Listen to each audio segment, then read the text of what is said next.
You know California for its beaches, its glittering cities, and its Hollywood dreams. But there's a darker side hiding beneath the golden surface.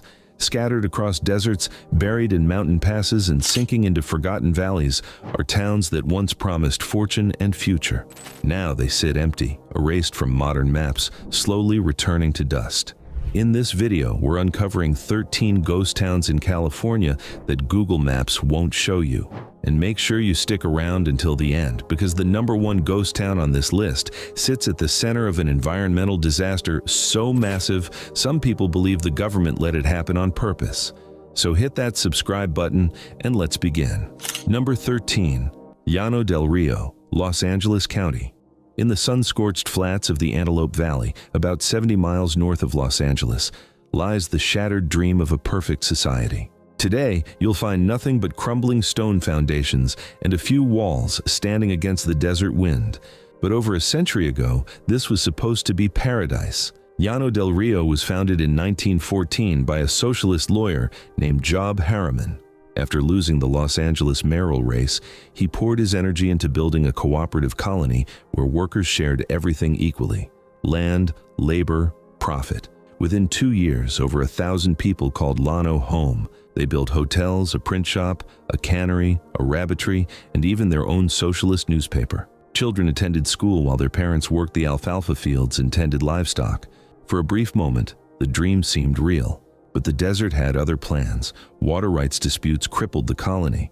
The wells couldn't support the growing population. Internal conflicts over leadership tore the community apart. By 1918, just 4 years after it began, Llano del Rio was abandoned. The colonists packed up and moved to Louisiana to try again. Today, the site sits on private land near the intersection of 2 desert highways. If you pull over and walk through the brush, you'll find the old stone assembly hall, its arched doorways still intact, framing nothing but empty sky.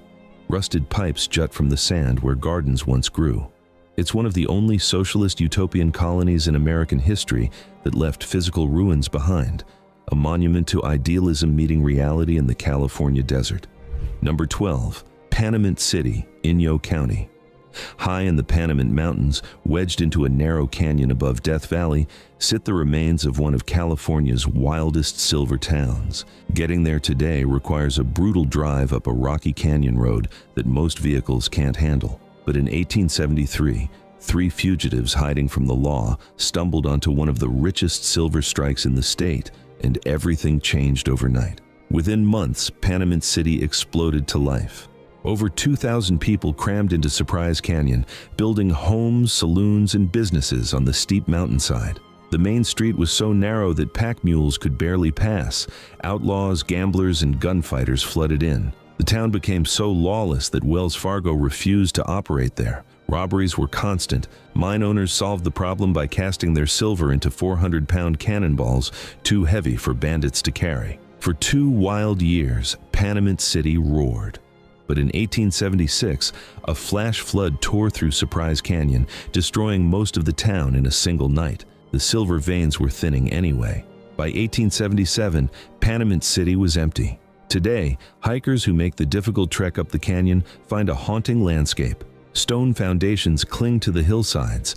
A massive brick smokestack from the old smelter still stands. Mine tunnels disappear into the mountain.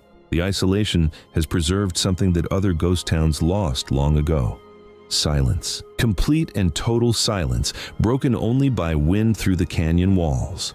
Number 11. Drawbridge, Alameda County. This one breaks all the rules. It's not in the desert, it's not in the mountains, it's sitting in the middle of San Francisco Bay, surrounded by marsh and water, completely unreachable without permission. Drawbridge is California's last true ghost town that you literally cannot visit. The town started in the 1870s as a hunting retreat for wealthy San Franciscans who came to shoot ducks in the wetlands. A railroad stop was built on a narrow strip of land between 2 tidal sloughs. Over time, workers and fishermen moved in.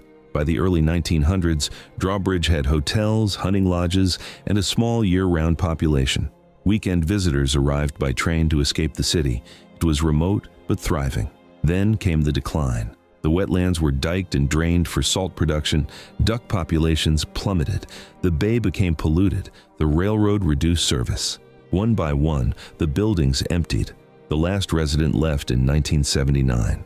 What makes Drawbridge so mysterious is that it still exists, but no one can reach it. The buildings are rotting into the marsh, surrounded by protected wildlife refuge land. The only way to see it is by kayak at high tide, and even then, landing is illegal. Aerial photos show houses collapsing in slow motion, tilting into the mud.